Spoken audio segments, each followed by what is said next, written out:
Well, hello everyone. This is Al-Fadi, and hopefully you'll having a fabulous day. Today we have a unique, basically video edition, if you wish, where we are going to add to a series that we have done recently concerning the corrections that were made to the Quranic manuscripts, specifically early Quranic manuscripts. Our series was based really on a book by Dr. Daniel Allen Brubaker. It's right here. It's called the basically Corrections in Early Quran Manuscripts, 20 examples, even though it has more than 20 examples. We encourage you really to buy this book and to benefit from the wealth of information that is found in it. And by the way, we're talking like about 22, maybe there's one slide that has like 9 images, maybe 29 basically kind of examples. This is just the beginning of a series of these books that Dr. Brubaker is working on. It's based on his own PhD dissertation. So you can see why this work has been extremely important for the academic field when it comes to the study of the early Quranic manuscripts. I'm one of those students that will benefit from it because I'm doing my research on one of the earliest Quranic manuscripts. But also, it's groundbreaking in terms of the fact that a Muslim who was raised to believe that the Quran has no errors, no corrections, no changes made to it, and it's perfectly preserved. Even the copy that we have here on earth is identical to the copy that is preserved in heaven. A book like this, or findings in a book like this, are going to be extremely damaging to that ideology. And that's really where we're going with this particular video edition. When my brother Jay Smith, who is sitting right next to me here in studio, hi Jay, presented this material at the Speaker's Corner in London, he basically encountered some pushback as expected, but something interesting evolved out of that. And with that said, I'm going to turn basically the attention over to Jay so he can take this further. Thank you. It's terrific to be here once again to talk about things that we love to talk about and to talk about this book, the Quran. Now, when you ever have two books that claim to be historical, the claim that has to be given of, and the proof that has to be given of both books is that they must have a critical edition, a critical analysis of their beginnings. Now, let's put up the slide. I want to put up a quote from Dr. Francois de Roche. Let's put up the slide here, and this is what he says. Critical edition of the Quran. When the Al-Azhar specialists convened to produce a reliable edition of the Quran towards 1920, it was around 1924 to be exact, they never thought of looking for the earliest written witnesses. Had they known how to identify them, but used in the course of their work the specialized literature on the Qira'at, which is the ahruf, the qira'at, the dottings, the time when the dottings were starting to be introduced, or the orthography, which developed in the Muslim scholarly circles from the 2nd to 8th century, or 2nd century AH, or 8th century as we know it. That's hugely significant. Now, let's unpack what Darosh is saying here, so for the people who don't understand what's going on. All right, the qira'at, what literature is he referring to that Francois de Roche is referring to? He's probably referring to Ibn Mujahid's work. And Ibn Mujahid basically canonized 7 specific qira'at. Okay, I would say even before Ibn Mujahid. Mujahid comes in the 9th century. It's in the 8th century when you have all these students from 5 different cities who are coming up with their own. But it was canonized by Ibn Mujahid. But you're right, there is more than the 7s that Ibn Mujahid even chose. We're not so sure what was the science behind why he chose only these 7 and ignored the others. It's obviously that was only what he wanted. That's right. Now, by the time we get even about a century later, there's another 14 that are added, and another 10 that are added. Keith Small went through this many years ago. I remember he talked about the 7, the 10, the 14, these more and more editions. By the time we get to the 20th century, 1920 to be expected, 1924 to be exact, there are as many as 39 different Qira'at editions that we're aware of, that we've been able to find. And that's just fascinating because in London alone, Hatun Tash, who we had on earlier today in the live stream, she has collected individually, just herself, she has collected 34 of these. That are published today. You can get these in 3 different cities in the Middle East. she's going to keep looking out for others because it'll get up to close to probably close to 40. But anyhow, this is what he is referring to. Because there was such a problem with so many different variations of the Quran, with so many different qira'at, so many different readings, which are nothing more than the dots and the vowelizations, they could not really have any standardized tests in Cairo. And that's why then, they, as we've said many times before, they had to ask Muhammad ibn al-Huzayni al-Haddad, this man in Al-Azhar, to choose one. And he chose the Hafs. That's the one we have in our hand today. But that was chosen in Cairo in 1924. It was chosen for all of Egypt in 1936. It was chosen for the whole world then in 1985, 34 years ago. Now, that's chosen. They're only choosing really a qira'at of one school of qira'at from amongst many schools of qira'at. They're just choosing the way you read it. The way you read it, it doesn't matter where you are in the world, you read it this way and no other way. This is not looking to the earliest manuscript. This is not going back. And this is one reason why Franz Dodos is saying that is not a critical edition of the Quran. That is not what we're talking about. When we're talking about the critical edition, let's look at the next slide. Look at this slide here. When we look at the biblical manuscripts, how did we come to a critical edition of the New Testament? Well, basically, we do textual criticism. Explain that. What do you mean there? Well, textual criticism basically is going to look at manuscript evidence, and they're going to try to find even complete manuscripts if possible. And they're going to date also these manuscripts, and they're going to try to look for the earliest possible manuscripts close to the time when such revelations were revealed. And in doing so, they come across, of course, obviously, thousands upon thousands of these fragments or manuscripts.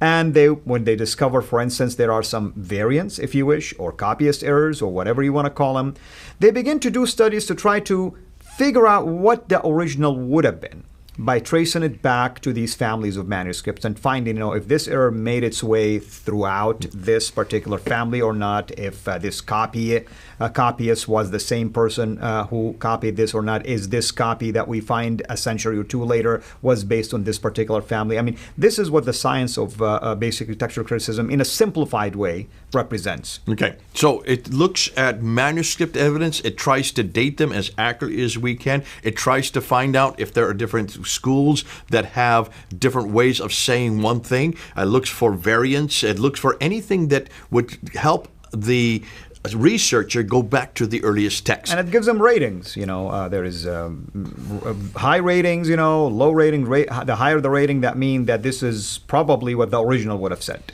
Now, up until the 1800s, most everybody thought that the Latin Vulgate was the oldest text. This was the oldest Bible. And King James Version, I still hear people saying today, King James, if it's good enough for Paul, it's good enough for me. Without thinking through, King James is an English translation from 1611. That's the 17th century. You cannot say that that's the earliest text, but also it's an English translation, nothing more.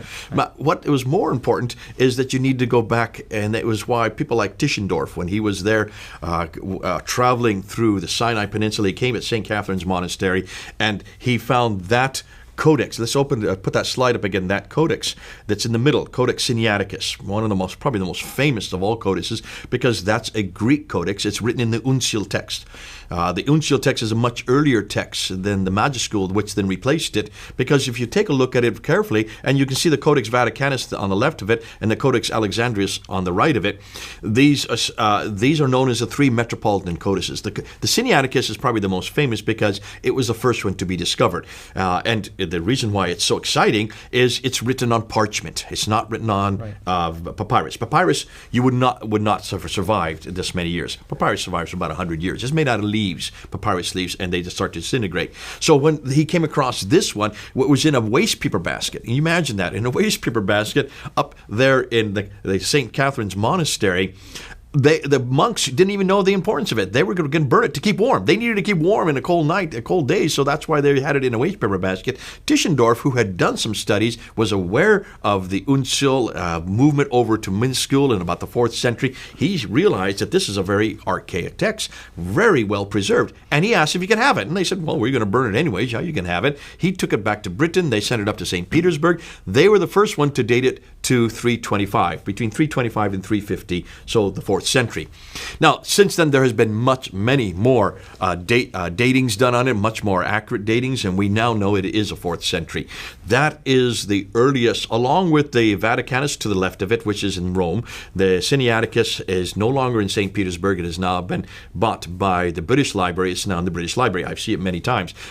It is so famous, however, for those of you who want to go to the British Library to find it, you may not find it there because it goes on in exposition all over the world. The British Library makes an awful lot of money off of it. Nonetheless, that is a 4th century. The Vaticanus on the left would also be 4th century. The Alexandrinus on the right would be 5th century. So here you have 3 metropolitan codices 200 to 300 years older than the Quran. Almost complete. Now, that's the Codex Sinaiticus not only has the New Testament, also has the Old Testament. And that's before the rise of Islam, by the way. Yes, that's 300 to 200 years before the rise of Islam. So it's amazing that we can come up with this wealth of huge manuscripts. See, what I love about the Christians is they preserve their manuscripts. They really, though they didn't deify them in any way, they loved the Bible, and that's why they preserved, and that's why we have such good preservation, like you can see on the slide right there. That's what we were looking for. We're asking Muslims to do the same thing that Christians have done with the manuscript evidence. Nobody sits there and doubts the dates that are given to it because there's been so much forensic testing done on it.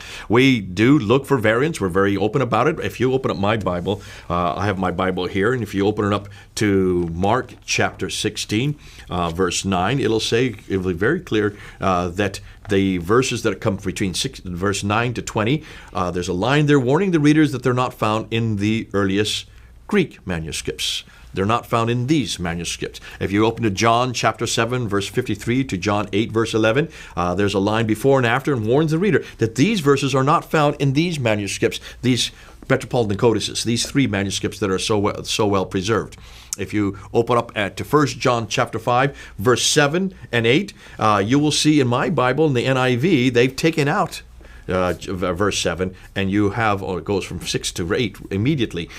And that's what we know is the Trinitarian formula. For these 3 are found in heaven, the Father, the Son, and the Holy Spirit is not there in any of these Greek manuscripts. But they put a footnote for you. Yes, and what do they say in the footnote? It's not like they take it out and all of a sudden it's hidden from you and nobody knows. No, they're telling you the rationale behind their decision.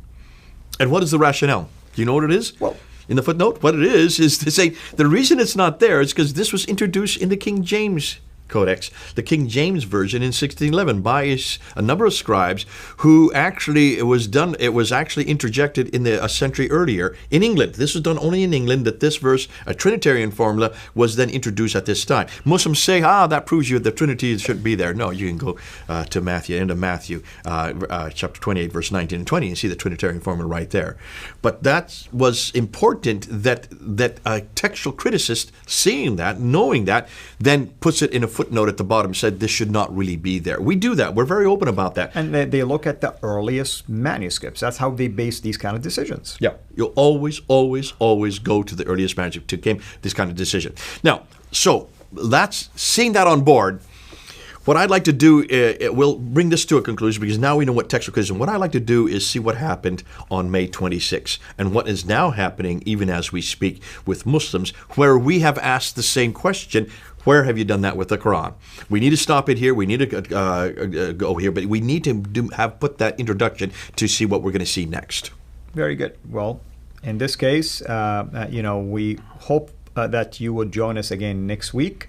As you can see, of course, this is very interesting, and this is building upon the work that has already been published by Dr. Brubaker and the work that myself and Dr. J. Smith have done through our video series related to this book, and also the work that he's been doing with Hatun for a while concerning the different basically versions of Qurans, if you wish, and the focus right now that we're doing here on the early Quranic manuscripts. Until we meet next week, have a blessed day. Thank you for watching. Please like our video, and we encourage you to subscribe to our YouTube channel, Sira International. And be sure also to click the bell so that you receive notifications whenever we upload new videos into the channel. And finally, I like to prayerfully encourage you to become a patron through Patreon. Your giving is much needed and will enable us to produce more and more of videos like this so that we can publish them on a weekly basis. So thank you in advance.